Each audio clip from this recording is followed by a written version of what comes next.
Imagine going back to the early 1900s, where we knew atoms had negative electrons, but we had no idea where the positive charge was hiding.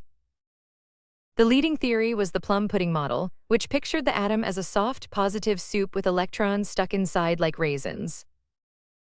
To test this, Ernest Rutherford decided to fire alpha particles, which are essentially heavy, fast, positive bullets, at a thin sheet of atoms.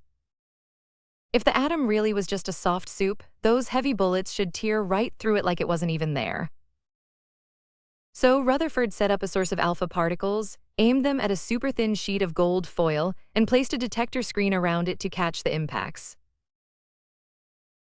Pause here and predict, if the atom is soft mush, what will the detector show? When they ran the experiment, almost every single particle flew straight through, exactly as expected.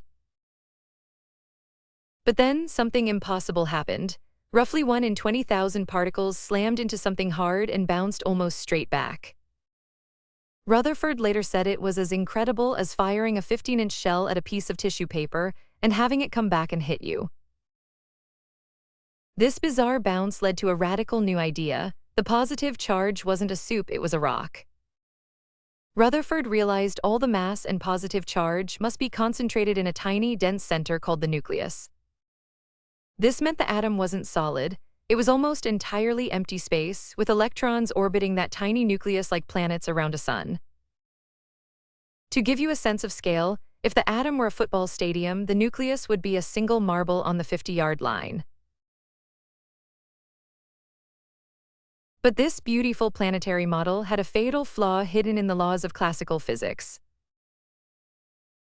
According to the rules, any charged particle moving in a circle is accelerating. And accelerating charges must radiate energy.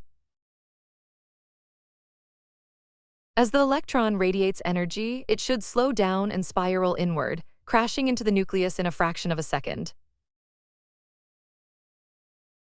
Since real atoms clearly don't collapse like this, Rutherford's model was a brilliant step forward, but it wasn't the final answer.